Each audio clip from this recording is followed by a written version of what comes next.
Bonjour à toutes et bonjour à tous et nous voici pour une nouvelle vidéo où cette fois on va voir comment est-ce qu'on affecte un nom de domaine vers un sous-dossier. C'est une des problématiques que j'ai dû résoudre durant un de mes stages. Effectivement, l'entreprise avait bien pris un nom de domaine. Or, un nom de domaine pointe uniquement sur une adresse IP. Autrement dit, notre nom de domaine va pointer vers notre serveur, mais il ne va pas pointer sous un sous-dossier, sur un espace, sur un site web particulier. Et derrière, il va falloir dire à Apache de traiter cette demande, de l'affecter au bon dossier, sur le bon site. Et donc nous allons voir ensemble comment on fait.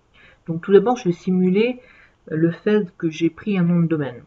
Donc pour cela, je vais utiliser le fichier host qui se trouve dans Windows, System32, Driver, etc. Et ici, vous avez normalement un fichier qui s'appelle host.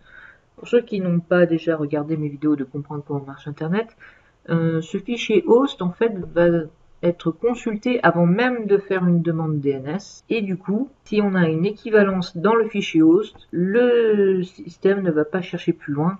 Donc du coup, ici, vous voyez qu'on a une équivalence qui est l'adresse 127.0.0.1. On lui a attribué un nom de domaine qui s'appelle localhost. Donc c'est pour ça que quand vous tapez localhost, en réalité, ça redirige vers l'adresse loopback, c'est-à-dire votre machine. Moi, je vais mettre ici un autre nom de domaine qui va pointer toujours sur ma machine en cours et que je vais appeler test. Et ici, je vais vouloir affecter test sur ce dossier. En effet, ce dossier, c'est que j'utilise pour faire mes vidéos, qui se trouve dans mon répertoire localhost, yann-bidon et test. Et donc moi, je dois taper toujours ce nom à chaque fois que je vais y accéder, alors que moi, j'aimerais tout simplement que quand je clique sur test, comme ça, et ben paf, ça me redirige dessus. Alors là, on peut voir que test, il me redirige sur mon localhost, sur mon 192.168.1. En gros, ça revient exactement à si j'avais fait ça. Vous voyez? Tout ça parce qu'en réalité, quand je mets test ici, il va appeler le fichier host, il va regarder, il fait tac, j'ai une correspondance, ça correspond à ceci. Et qu'est-ce qui en écoute sur le port 80 actuellement? Bah, c'est mon WAMP server. Donc j'arrive sur ma page d'accueil de WAMP server. Bon, c'est très bien. Là, ça n'a rien de particulier. En gros, là, je viens de commander un nom de domaine et je lui ai dit pointe sur mon serveur. Ok, là-dessus, tout va bien. Le problème, c'est que moi, j'aimerais que test, ça ne pointe pas sur ma page d'accueil, donc je suis pas sur WAMP, etc., mais que ça pointe sur mon site, yann-bidon, et puis le sous-répertoire test. Comment est-ce que je vais faire cela? On va utiliser ce que l'on appelle des virtual hosts. Donc en fait, on va utiliser un programme d'Apache qui va nous permettre de rediriger à partir d'un nom de domaine vers un sous-dossier, un chemin qu'on lui aura précisé. Donc tout cela se passe évidemment dans les configurations d'Apache, c'est-à-dire dans le httpd.conf. Et ici, nous pouvons mettre tout simplement à la fin, si j'ai envie, ici je vais pouvoir mettre des configurations serveur. Sauf que on va être un peu plus organisé, on va dire. Le mieux dans ce genre de situation, c'est de faire un petit fichier à part qu'on va inclure. Ainsi de pouvoir séparer notre config et avoir un dossier spécifique à ce que l'on appelle nos vhosts. Il se trouve qu'il y en a déjà un, sauf qu'il n'est pas utilisé, puisqu'il est commenté, qui se trouve ici. Vers la fin, au pire vous faites un recherche de virtual host, vous le trouverez.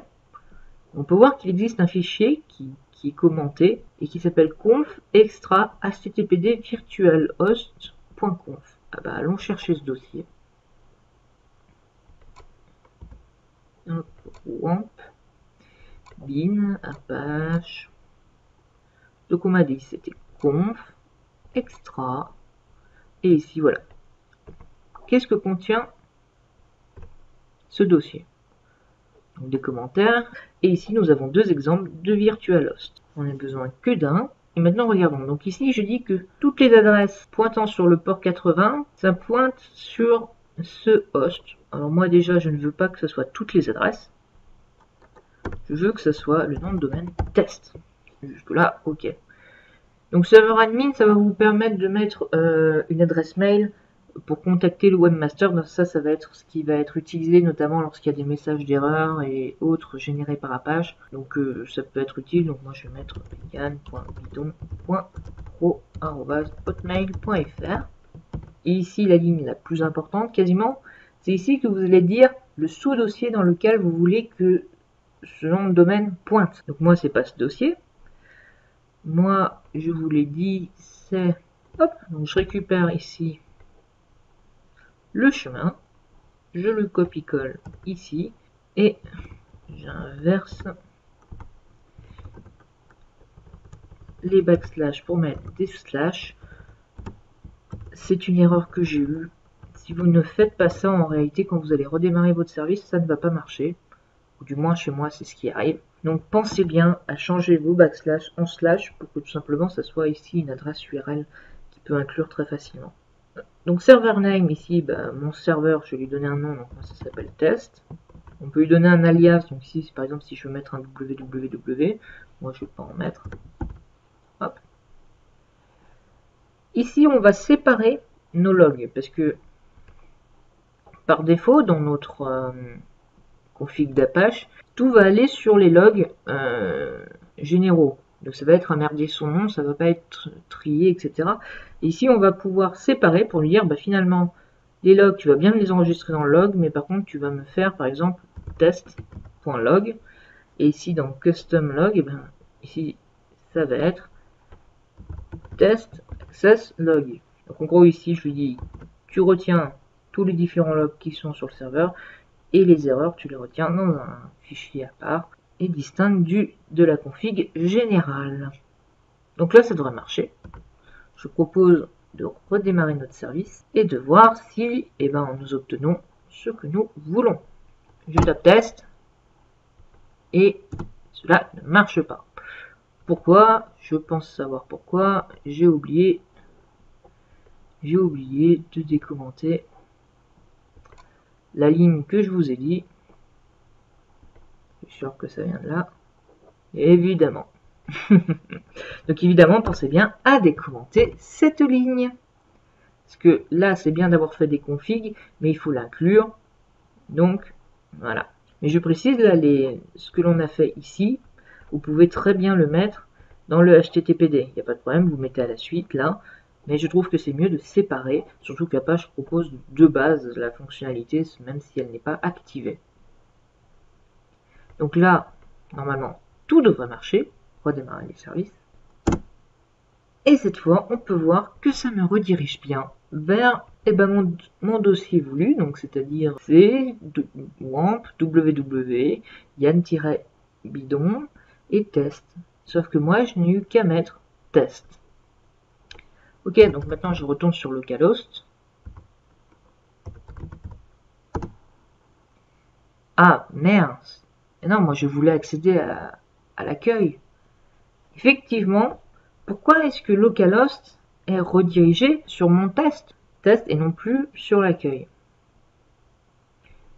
C'est très simple parce que ici dans virtualhost, j'ai bien mis test, sauf que test en fait c'est juste un alias pour dire 127.0.0.1. Or localhost, il vaut aussi cette adresse. Du coup quand je mets test, ça revient au même que si j'avais mis localhost. Or moi je veux qu'il n'y ait que lorsque je mets le nom de domaine test que je sois redirigé. Donc pour cela, je mets name virtual host. Et là, je mets test.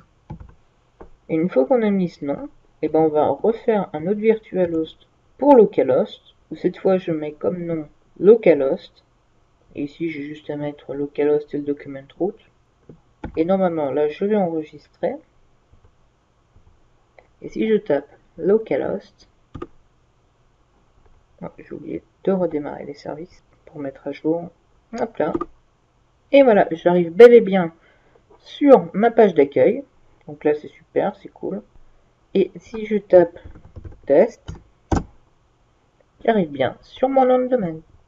Et ainsi, si je voudrais rajouter d'autres sites, etc., à copier-coller ces lignes et à faire autant de noms de domaine que je veux et créer autant de virtualhost que je veux.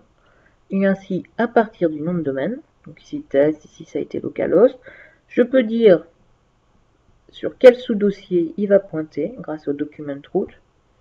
Et en plus, je peux personnaliser, donner un peu plus d'informations pour les erreurs log, les adresses email et compagnie. Mais en gros, il n'y a que ces deux informations qui sont importantes.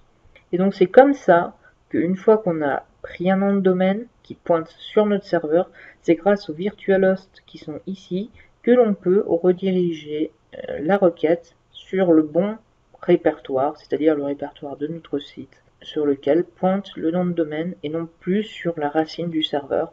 De même, cela peut se faire, comme vous avez vu, facilement en local, en changeant simplement le fichier host. Et du coup, ça me permet par exemple de développer avec un nom de domaine ici qui s'appelle test. Donc à quoi ça peut servir? Ça peut servir par exemple à mettre des URL en absolu. Si je travaille ici sur mon site web, etc., sachant que je sais que au final mon site web aura un nom de domaine.